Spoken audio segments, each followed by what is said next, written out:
ఇప్పుడు ఇది 70 70 థియేటర్స్లలో ఫ్రీగా వేస్తున్నారన్నారు కదా. సో అది అంటే మీరు ఇప్పుడు కమర్షియల్ పాయింట్ ఆఫ్ వ్యూలోనే సినిమా తీసారా, ఓన్లీ ఫ్యాన్స్ కోసం అన్నట్టు తీసారా, మన మెగాస్టార్ గారి గురించి అందరికీ తెలియాలి ఒక మంచి అనే దానికోసం తీసారా?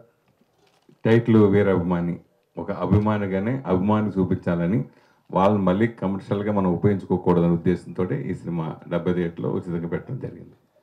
అంటే ఇంకా ఎక్స్ట్రా థియేటర్స్లో రిలీజ్ ఏం లేదా? డెఫినెట్గా ఫస్ట్ ఆ బర్త్డే అకేషన్గా అది పెడతాం, తర్వాత అప్పుడు ఇంకెన్ని థియేటర్లు అంత పెంచడం, తర్వాత ఎలాగ ఓటీటీ ఇవన్నీ వస్తాయి కదా. ఈ గుండె మీద మన మెగాస్టార్ గారి టాటూ వేయించుకున్నారా? అది అప్పుడు కంపల్సరీ కావాలని చెప్పి డైరెక్ట్గా చెప్తే వేయించుకున్నాను. వేయించుకోవడం జరిగింది. ఎప్పుడు చూపిస్తున్నారు అయితే మెగాస్టార్ గారికి అది? మూవీయా చెప్తా, చూపిస్తా అన్నాను, చూద్దాం తప్పకుండా అన్నారు.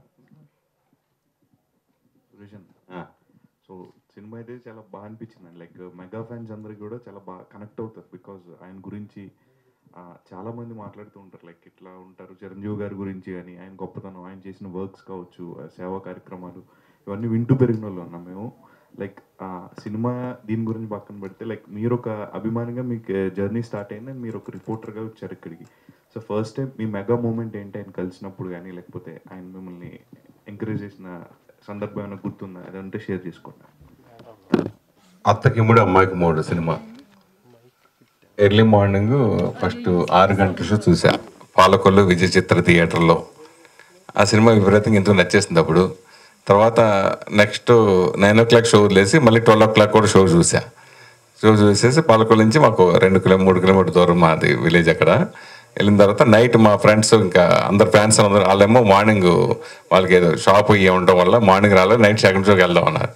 సరే నేను అప్పుడు కొంచెం సమ్మర్ టైప్ అది మేడపైన పడుకుంటా అని చెప్పేసి పైకి వెళ్ళిపోయి ఒక డాబా ఉండేది నాకు మా ఇల్లు, అక్కడ డాబా మీద పడుకున్నా అని చెప్పేసి ఇంక చెప్పబెట్టి గోడ దూకెళ్ళి మళ్ళీ సెకండ్ షో చూసాం. మళ్ళీ వాళ్ళందరూ బాగా నచ్చేసి మళ్ళీ మిడ్ నైట్ షో కూడా చూసాం. అంటే ఆ సినిమా రిలీజ్ ఒక్కరోజు నేను 4 సార్లు చూసాను అనమాట. 4 సార్లు చూసిన తర్వాత ఆ సినిమా 100 days ఫంక్షన్ రాజమండ్రిలో జరిగింది. దాదాపు 1,00,000 మంది పైగా వచ్చారు అప్పట్లో, 1 lakh. సో నేను ఇంట్లో అప్పుడు కాలేజీ చదువుతున్నాను అప్పుడు నేను. సో నేను చెప్పబెట్టుకుని రాజమండ్రి వెళ్ళిపోయా. మా రిలేషన్ అంతా చాలామంది, మా తీరాలంతా చాలామంది ఉన్నారు రాజమండ్రిలో. సో వాళ్ళ ఇంటికి వెళ్ళిపోదాలనే ఉద్దేశంతో నేను వెళ్ళిపోయి ఆ ఫంక్షన్ వెళ్ళి ఆ ఫంక్షన్ని ఒక తాటి చెట్టు ఎక్కి పైనుంచి చూసా 1,00,000 మందిలో. అది నా ఫస్ట్ చిరంజీవి గారు చూసింది. అది ఎప్పటికీ మర్చిపోలేను. తాటి చెట్టు ఎక్కి చూసాను అనమాట. సో అలాంటిది తర్వాత ఆయనతో ట్రావెల్ చేయడం అనేది ఎప్పటికీ మర్చిపోలేదు. తెలుసు చెప్పా. సురేష్ గారు అన్న, మీరు చిరంజీవి గారి అభిమానాన్ని అందరికీ తెలుసు, కానీ ఒక మెగాస్టార్కి అభిమానం అంటే ఇక్కడ కాదు, ఆల్ ఓవర్ ఇండియాలో ఉంటారు. అభిమానం మనం తెలియజేయాలంటే ఇలా సినిమా తీసి తెలియజేయాలంటారా, లేదంటే అభిమానం లోపల ఉంటే చాలంటారా? ఆయనకు చాలా ఇష్టమైంది ఏంటంటే సేవా కార్యక్రమాలు అంటే చాలా ఇష్టం. అలా సేవా కార్యక్రమాలు చేసిన వాళ్ళంటే ఇంకా ఇష్టం ఆయనకి. ఎందుకంటే ఆయన దగ్గర నుంచి చూశాను కాబట్టి 35 సంవత్సరాలు ఆయనతో నా ట్రావెల్. సో కాబట్టి అలా సేవా దృక్పథంతో ఉన్న కథను ఎంచుకుని ఈ సినిమా ఆయన నా దగ్గరకు వచ్చినప్పుడు అందుకు యాక్సెప్ట్ చేశా. ఇలాంటి మంచి పనులు చేసే మనుషులన్నా సేవా దృక్పథంతో ముందుకు వెళ్ళే వాళ్ళంటే ఆయన బాగా ఇప్పుడు ఎంకరేజ్ చేస్తారు. సో ఆ ఉద్దేశంతో ఈ సినిమా చేయడం. ప్రొడ్యూసర్ గారు, మీకు మెగాస్టార్ అంటే చాలా ఇష్టం, చాలా ప్రేమ. ఇందాక మాట్లాడేటప్పుడు అసలు కంట్లో నుంచి నీళ్ళు వచ్చేస్తున్నాయి. ఎందుకు అంత ఇష్టం అంటే చిరంజీవి, మీరేం చెప్తారు? నేను చెప్పలేను సార్, పేరెట్టి చెప్పలేను. ఇదిగో నా దేవుడు 30 రోజులు కష్టపడి ఇవన్నీ కొనుక్కున్నాను. ప్రతి ఏటా పుట్టినరోజు సేవా కార్యక్రమాలు చేస్తాను. ప్రతి ఏటా, ప్రతి సంవత్సరం ఆగస్టు 22న సేవా కార్యక్రమాలు చేస్తాను. హాస్పిటల్లో పాలు, బ్రెడ్, పళ్ళు, పేదోళ్ళకి అన్నదానం ఇవన్నీ చేస్తుంటాను సార్ ప్రతి సంవత్సరం. ఈసారి అనుకుంటున్నాను కొత్తగా నా దేవుడి పేరున అనాథ ఆశ్రమం కడదామని అనుకుంటున్నాను. ఆ దేవుడు ఆశ్రమం ఇస్తే పైన దేవుడు కూడా ఆశ్రమించాలి కదా, సహకరిస్తే కంపల్సరిగా నా దేవుడి పేరున అనాథ ఆశ్రమం చేద్దామని అనుకుంటున్నాను. 13 జిల్లాలకి 13 జిల్లాకు ఒకటి చెప్పున చేద్దామని నా కోరిక ఇదే. తర్వాత మీడియా దేవుడికి ఆ దేవుని నాకు కల్పించాలని కోరుకుంటున్నాను అంతే. ఇప్పుడు వచ్చి చూడలేదు, మీ ద్వారా చూపిస్తే ఆ పాదాలకు చేరుకుంటాను అంతే, ఇంకేం లేదు. ప్రొడ్యూసర్ గారు ఎన్ని సంవత్సరాలు అవుతుంది మీరు అంటే చిరంజీవి గారి అభిమానిగా ఉండే, ఎప్పుడు అసలు అనిపించింది మీకు? అంటే నాకు 12 సంవత్సరం నుంచి ఈ ఆ దేవుడు అంటే ఇష్టం. నేను పేరెత్తి పిలవలేను, ఆ దేవుడే నాకు. కనుకనే ఈ వీరాభిమాని సినిమా తీయడానికి ముందుకు వచ్చాను. తర్వాత ఈ దేవుడు సహకరించాడు, తర్వాత ఆ దేవుడు సహకరించాడు. నేను ఇంతవరకు రావడానికి కూడా కారణం కూడా ఆ దేవుడు, తర్వాత ఈ దేవుడు. అంటే ఇప్పుడు చాలా మంది ఉన్నారు చిరంజీవి గారి అభిమానులు. సో నాకు తెలిసి మీరు కూడా ఒక అభిమాని, అంటే ఇన్ని సంవత్సరాల నుంచి మీరు వెయిట్ చేస్తున్నారు ఆ మూమెంట్ కోసం.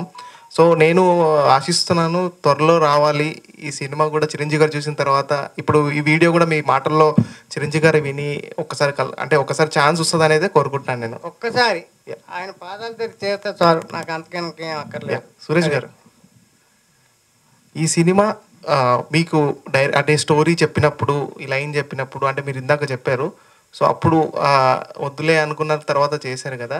సో ఫస్ట్ షూట్ స్టార్ట్ అయినప్పుడు ఫస్ట్ డే ఎలా అనిపించింది? అంటే అందరూ కొత్త, ఎలా చేస్తారో ఏంటో అని డౌట్స్ ఉన్నాయా, లేదంటే ఎలా అనిపించింది ఆ రోజు? నేను చాలా సినిమాలు చేశాను. 92 నుంచే నేను ఆర్టిస్ట్గా రాంబంటూ దాదాపు ఒక 20-30 సినిమాలు చేశాను. నేను చాలా సినిమాలు చాలా మంది తెలియదు. సో నటుడిగా ఆ భయం, ఆ జరుకు ఏం లేదు. ప్లస్ నేను డాన్సర్ చేశాను కదా మీకు సో అట్లా కెమెరా ఫేవర్ ఏం లేదు. కానీ ఇది నేను రిస్క్గా భావించాను యాక్చువల్. ఫస్ట్ నేను చేయను అనే అన్నాను. ఇంకా వీళ్ళు మీరు తప్పితే ఇంకా చేయలేము. కొన్ని క్యారెక్టర్లో కొంతమంది చేస్తేనే బాగుంటుందని మనం ఎప్పుడు ఎలా ఫీల్ అవుతాము. సో ఇది నిజం రెలవెంట్గా ఉంది. కానీ లోపల భయం, బాస్ సినిమా ఏం తేడా వస్తే మళ్ళీ చాలా ఇదని చెప్పుకొని భయపడ్డాను. కానీ వీళ్ళిద్దరు కూడా పిచ్చి అభిమానులు కాబట్టి సో మనకి నెగిటివ్ ఆలోచన ఉండదు కాబట్టి ధైర్యంగా చేయడం జరిగింది. ఆయన ఫస్ట్ ఆఫ్ ఆల్ కంగ్రాట్స్ అన్న, సినిమా చాలా బాగుంది. అసలు కాన్సెప్ట్ పరంగా అయినా ఏదైనా అవ్వచ్చు అన్న. ఇంకా ఫ్యూచర్లో ఏ టైప్ ఆఫ్ లీడ్ క్యారెక్టర్గా చేసే అవకాశం ఉందా అన్న మీరే? డెఫినెట్గా నువ్వు అవకాశం ఇస్తే చేస్తా. Okay sir. డైరెక్టర్ గారు సార్, ఇప్పుడు సురేష్ కొండేటి గారు ఎప్పటి నుంచో ఉన్నారు, ఆయన నుంచే సినిమా తీయాలనే ఆలోచన మీకు ఎందుకు వచ్చింది? ఆయన్నే పెట్టుకోవడానికి ముఖ్య కారణం ఏంటి అండి? మంచి ప్రశ్న. సురేష్ గారిని ఎంచుకోవడానికి కారణం ఏంటంటే, నాలాగే ఒరిజినల్ హార్డ్ కోర్ ఫ్యాన్ అయి ఉండాలి ఖచ్చితంగా, అప్పుడే ఆ క్యారెక్టర్ పండుద్ది అని నేను అలాంటి మనిషి కోసం వెతుకుతున్నప్పుడు నాకు వచ్చిన ఆలోచనే సురేష్ గారు. సో వేరే ఆర్టిస్ట్ని తీసుకొచ్చి నటన చేయించవచ్చు, కానీ ఒరిజినల్ ఫ్యాన్ కావాలి. నిజ జీవితంలో కూడా చిరంజీవి గారి అభిమాని అయ్యి ఉండాలి 100కి 100%. ఇలాంటి వ్యక్తి దొరికినప్పుడే నేను చేస్తాను. అందుకని నేను అన్ని సంవత్సరాలు ఎదురు చూసి మరి సురేష్ గారు టైం ఇచ్చిన దాకా వెయిట్ చేసి చేశాను. 70వ పుట్టినరోజు, సో చాలా గ్రాండ్గా అందరూ ప్లాన్ చేసుకుంటున్నారు. మీ సైడ్ నుండి మీ అభిమానికి ఎలా మీరు విషెస్ చెప్పబోతున్నారు ఈ సినిమా ద్వారా? అంతే. డైరెక్టర్ గారు, సో కాన్సెప్ట్ బాగుంది. లైక్ ఒక ఫ్యాన్ చనిపోయి అక్కడ అతను అభిమానించే హీరో పేజీ చింపేసి ఆ కాన్సెప్ట్ అయితే చాలా బాగుంది. సో ఆ కాన్సెప్ట్కి స్టార్ట్ ఎక్కడ అంటే 6 years ఆయన సురేష్ అన్నగారు మిమ్మల్ని అవాయిడ్ చేయడం కూడా జరిగిందని చెప్పేసి అన్నారు ఇందాక ఆయన మాట్లాడుతూ. సో ఆ కాన్సెప్ట్ని ఆయన చెప్పిన తర్వాత ఎలా కన్విన్స్ చేశారో ఆ 6 years గ్యాప్, అండ్ ఈ కాన్సెప్ట్ ఎప్పుడు స్టార్ట్ అయింది? యాక్చువల్లీ ఈ కాన్సెప్ట్ నా మైండ్లో పడింది దాసరి గారు చనిపోయినప్పుడు, దాసరి గారి ఇంటికి వెళ్ళినప్పుడు ఈ ఆలోచన నా మైండ్లో మెదిలింది. దాసరి గారు చనిపోయినప్పుడు ఆయన చూడడానికి వాళ్ళ వీధిలోకి వెళ్తే 1000 మంది రోడ్లో వెళ్ళడానికి దారి లేకుండా నిండిపోయి వస్తున్నారు జనాలు. అంటే ఒక వ్యక్తిని అభిమానించడం మొదలు పెడితే జనాలు ఇంతగా అభిమానిస్తారా? ఒకవేళ ఇంతమంది అభిమానించే వ్యక్తి వాళ్ళకి ఎందుకు దూరం అయిపోవాలి? ఇక్కడే ఉండాలి కదా. ఆయన అంత మంచివాడే అయితే ఇక్కడే ఉండొచ్చు కదా, ఉండడానికి ఒక మార్గం చూడొచ్చు కదా, చెడ్డవాళ్ళు వెళ్ళిపోవచ్చు కదా. మరి అంతమంది బాగు కోరుకునే ఆ వ్యక్తి అంతమంది తరలి వచ్చిందంటే ఊరికే రారు కదా, నీకో నాకో రారు కదా. మరి అంత మంచి వ్యక్తిని ఆ దేవుడు ఉంచొచ్చు కదా మన కోసం, ఎందుకు తీసుకెళ్ళాలి? దాసరి గారు చనిపోయిన రోజున మెదిలిన ఆలోచన ఇది. సురేష్ గుండు గారు, సార్ మీరు ఇప్పుడు మెగాస్టార్ గారు చాలా పెద్ద అభిమాని అందరికీ తెలిసిందే. వీరభిమాని కూడా చాలా మంచి సినిమా తీశారు, మెసేజ్ కూడా ఉంది. బట్ మూవీ చూస్తుంటే కొంచెం నా చిరంజీవి గారి సినిమా దృష్టిలో పెట్టుకునే తీసినట్టు అనిపించింది. అంటే ఎముడుగుడు మొగుడు ఆ మూవీ కాన్సెప్ట్లో అనిపించింది. అంటే ఏంటి, ఫ్యాన్స్ని కొంచెం అట్రాక్ట్ చేయడానికి, బిజినెస్ పరంగా ఉండడానికి మూవీ చేశారా? నేను ఇందాకే మీకు చెప్పేశాను కదా, ఈ సినిమా ఎవ్వరో రూపాయి ఇచ్చి సినిమా చూడొద్దు, ఉచితంగా చూడండి అనే ఉద్దేశంతో చేసాం. అయితే ఇన్స్పిరేషన్ గా 100% ఎప్పుడు మూడు ఇన్స్పిరేషన్ కావచ్చు.